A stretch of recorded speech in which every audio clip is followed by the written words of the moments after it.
Hello there, and welcome to Thoughts on Thursday, where we meet every Thursday to share our thoughts. And today we are kind of using a list of quotes as a jumping off space, a list of quotes that we send off, and um, it won't be available to people watching on YouTube because I think there's some copyright issues with it. So I won't share it there. But if you do want to ever join us in future, just leave us a note on our YouTube channel and we'll send you the URL for meeting together here. So what I thought we would do is just check in on each person and see which of the quotes on that page appealed to them or mystified them or gave them something to say or they wanted to share their insights on. And we'll just throw it open to whomever wants to start. Well, I read this and there were three of them that made me go, oh, should I read one or three? Um, let's just each take about 2 minutes. So whatever you want to do, you could read all three or just one. Um, and the three that stood out was detachment is not that you own nothing. Detachment is nothing that owns you. And that stood out because I've thought about how attached people are to things. And so I try to be conscious of that. Um, it's not the load that breaks you down, it's the way you carry it. I love the way that's said, the perspective of it. I'm sure we all know people that just carry this shit from years ago, and it's like, it's not even yours. And so I've obviously thought about that and observed, so that stood out. And then the second from the bottom, Sherry Huber. I don't know that name. We suffer because we're conditioned, not because of the conditions. And that goes back to what we grow up with and all of the things that are given to us and how we inherit that and carry it on. And I just found those to be insightful and thought provoking. Yes, I have to admit I haven't read the list. I read the first one and then but all those are really great. I love them. I choose Go ahead. I choose the first two and I like it. And I wrote about it to be sure of what I say. Um, there are billions of shells like the billions of stars. There are billions of people, so is not or it is a universe. Every people is different, unique. We are some different species, but love unifies us and make us one universe. O- Open to help with wisdom others that are next to us. And the quote was about we are not the universe. Uh, we are the universe, but not people in the universe. Something like this.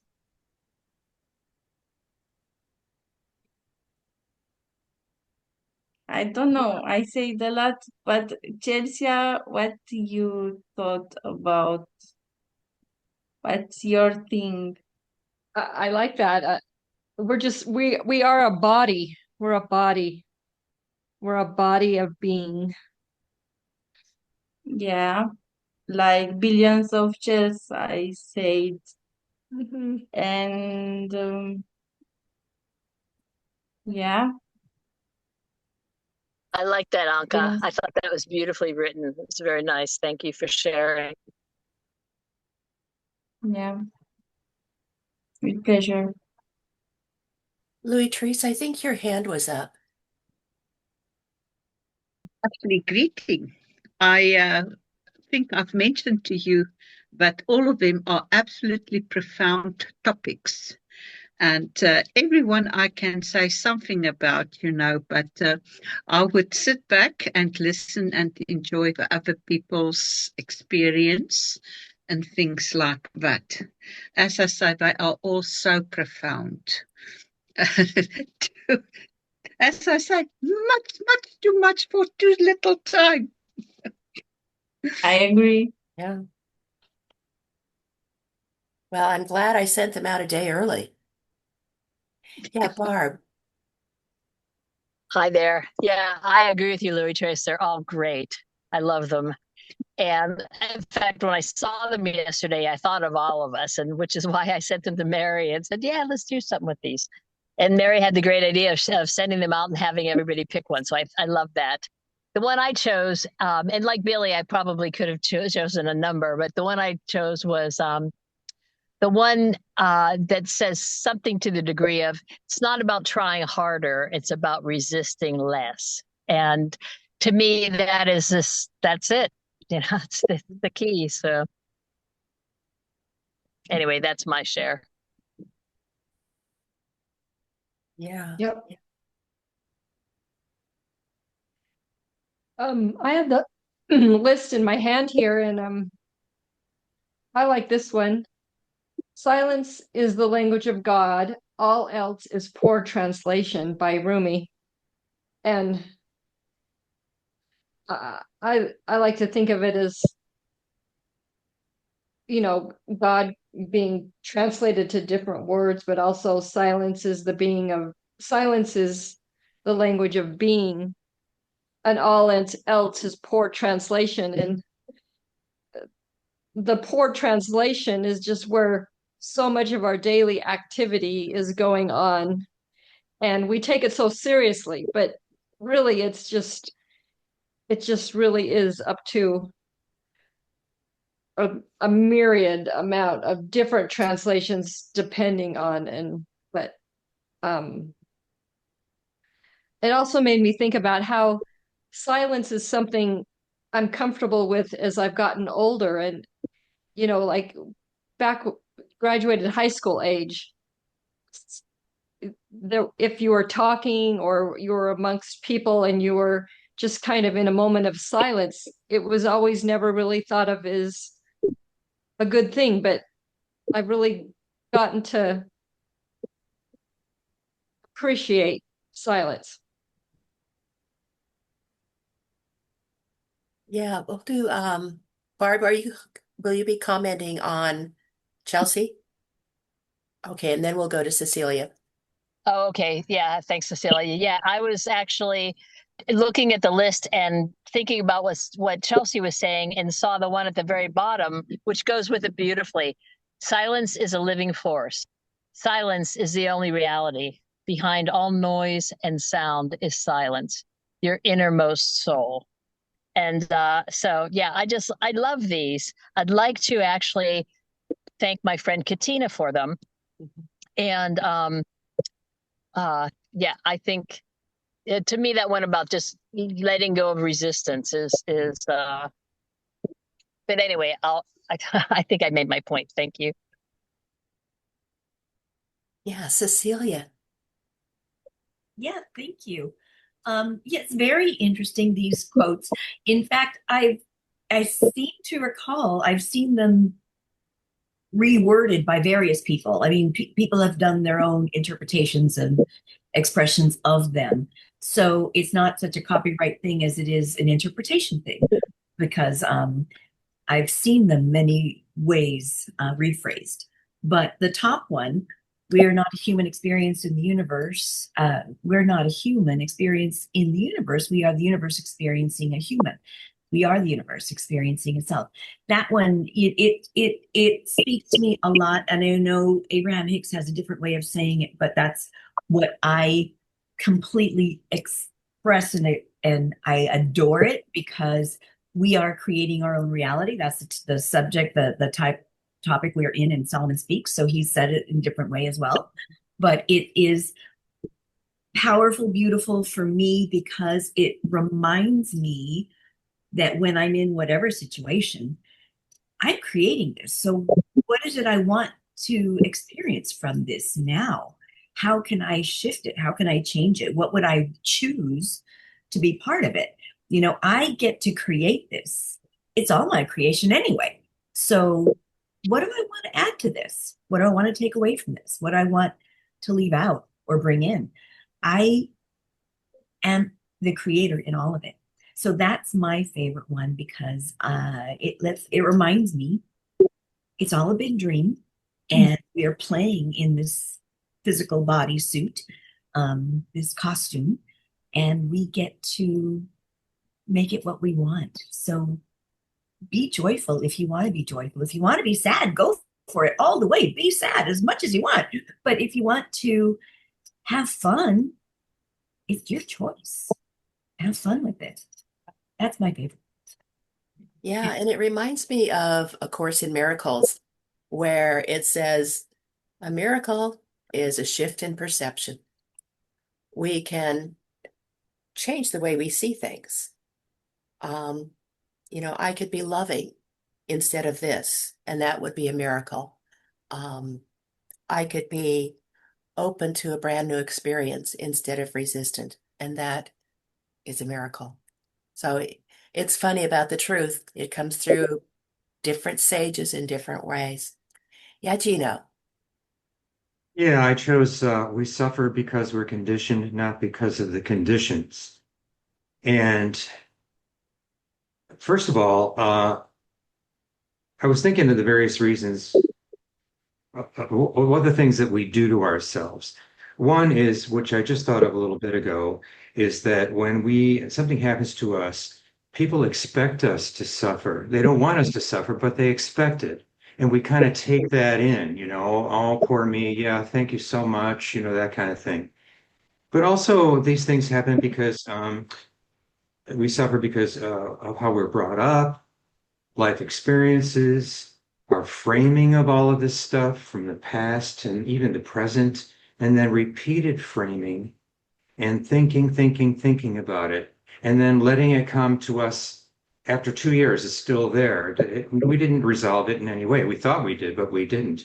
And then believing. So what's happening in all of this, and I'm reading books now by Dr. Joseph Murphy on the conscious and subconscious thoughts. And I am so on board with all of that because your conscious mind takes in things and then makes its assessments and then believes it and then sends it to the subconscious mind. The subconscious mind, if it keeps hearing this over and over again, that's the lay of the land. It will accommodate the conscious mind. It's simple, very okay. So the only way you can get out of that is you completely change your thinking about whatever that is. And you free yourself. You don't suffer anymore. And it's a very powerful notion to me. So yeah, so that's the one I chose. Yeah, that's a good one, Gino. It reminds me of an article I read in the Times probably a couple months ago about why Finland rates top in happiness. And they interviewed so many people about why are you so happy here in Finland? And they, by and large, said it's because we expect less. We are not so entitled and think that we deserve everything all at once, all the time. And so we live our lives and we find our joy and it makes us happy. So Yeah. there you go. Mary, one other comment from the book of Joseph Murphy. He had this one patient that just kept coming back to this thing that they did in the past that they couldn't forgive themselves anymore. They just kept coming back. And they were so sad and they felt so guilty. And he said, do you know what you're doing? He says, first of all, would you do that today? And they said, well, no, never. He says, then what you're doing is condemning and judging a person that doesn't exist anymore. Yeah. So move on up to the present. You're not that person. There's nothing you can do about that person of the past. It doesn't exist. What are you doing? I thought that's beautiful. It is beautiful. Yeah, Billy.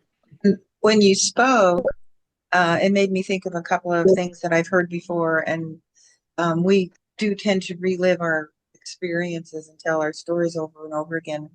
And one of the things, quotes that I have that I live by is if you tell yourself a lie enough times, you'll believe it.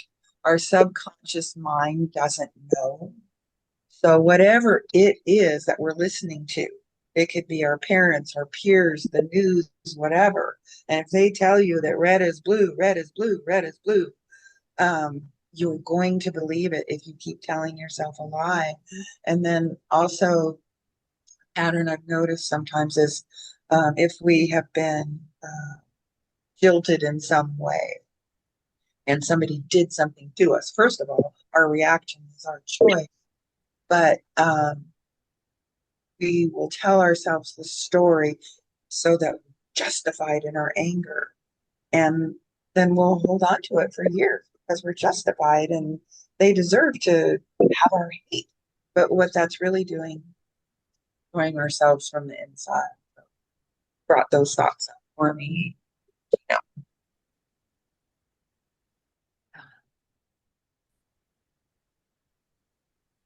It's Did you have okay. something to say, Louis Therese?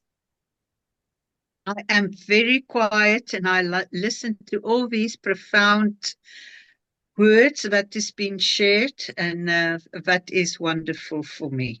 But yes, if there is something I would like to add is I see life very much like Cecilia, but life, I am a director sitting there and I am pointing at Teresa and you must do this and you must do that, and like a movie director, and you can change any time your mind and have a different emotions or pathway in life. It's all the decision of a moment that had a great impact.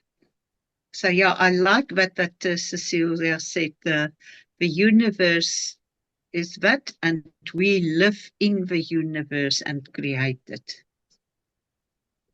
Oh. Thank you. Yeah, Anka?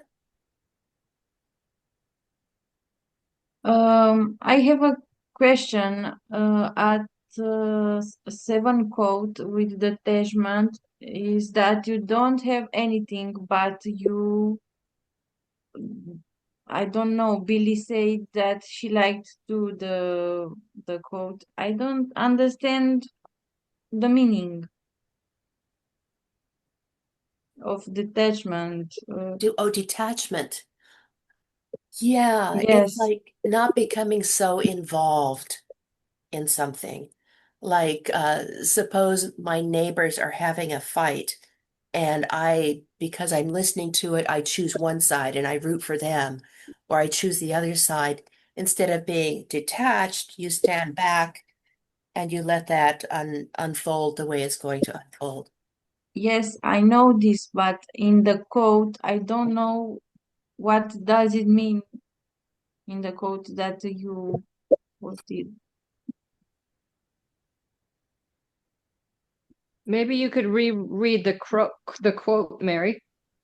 I'm looking, I'm not seeing it. Could you reread the It's the quote? 7 1. It says detachment is not that you own nothing. Detachment is that nothing owns you. Oh, Yes, I don't know what means owns you. yeah, yeah, Barb, did you want to say something? Yeah, that's a great question, Anka. What it means really is how invested you are in something, how much you want to control or fix something, how much you um,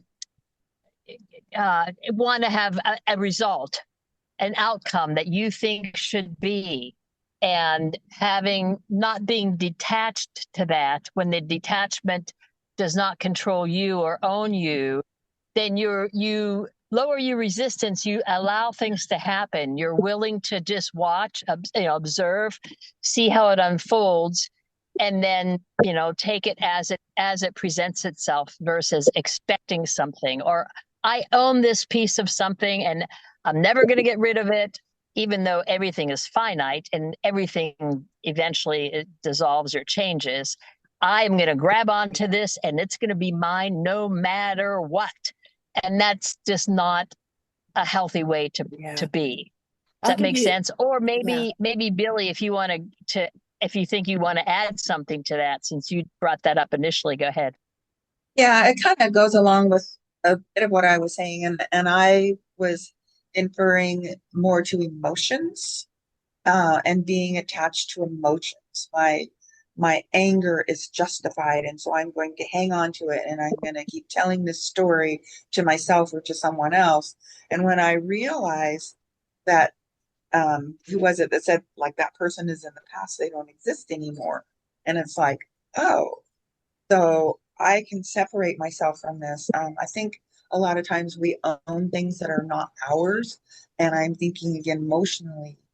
And I know sometimes if I'm feeling a little off, and I'll think about the situation, and it's like, is it even mine?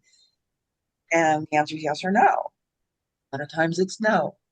And if it is mine, can I do something about it? Yes or no. If there's something that I can do, can I take path A? Can I take path B? But I'm detaching all of this. And so that's emotional. I guess the other, if you want to talk physical, it would be like going through your parents' attic and seeing this stuffed toy that's been there for 45 years that nobody's ever touched. Oh, but it belonged to my grandma. And so you're holding on to it, and to let go of that attachment because it really is not serving you. So hopefully that's helpful. That's good. Does that help, Anka? Okay. Yes. Okay. Gino. Yeah, what Billy just said about the stuffed toy, one example, this happens, I think, when, let's say, a mother or father dies and, the kids are older now and they're arguing over possessions. Like, that belongs to me more than to you, that kind of thing. Another example, increasingly these days, is in love relationships. So, in other words, husband and wife, partners, or whatever, that the expectation of one partner for the other is very high, that that person has to make you happy and they have to do more or less what you want. You own them, in other words. And that can really stifle and snuff out a relationship after a period of time. So that's not what relationships are supposed to be about. A certain amount of detachment is very healthy in anything, really. So, Yeah, Chalice. Oh, one thing that kind of comes to mind for me is just to simplify it even more. Um, let's say you go to a furniture store and you see a beautiful white couch and it's $3,000 and you buy it and you own it. But for the next 5 years, you have to clean it with your little portable cleaner every 3 weeks. And you have to go on Amazon and buy more shampoo, and then you have to vacuum it, and then it's dirty every second, and you're constantly putting your time and money into it. And then you're like, wait a minute, this couch owns me.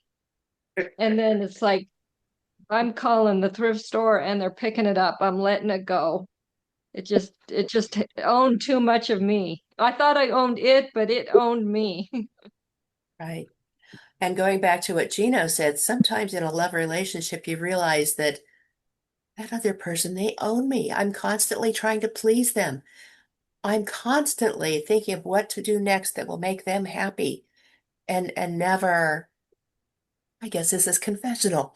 Um, that, for a minute, you just need to stop and say, okay, they're on their path. We are together, but I'm on mine. And we do intersect, but we're each our own soul on this voyage here in our meat suits in this universe, um, walking our talk and hopefully, Oh, yeah, Mary, did you say in our meat suits? meat suits. Yes. That's I hilarious. think Dr. Eric talks about us living in meat suits. That's Somebody hilarious. does. Yeah. Yeah, this is a meat suit I'm wearing right now. It's not a celestial star universal thing. You're frowning, Anka. I like to say costumes. Oh, costumes. Yes. Yeah. But Louis Therese had her hand up. Yeah. Yes, I would like to say something about all this attachment. If I can use, say, for instance, let me use the example of a dragon fest of a Chinese people. They Mhm. make the most beautiful dragons, and they adore it, and absolutely the effort that they put into it, and when they display it, and the joy, and absolutely everything.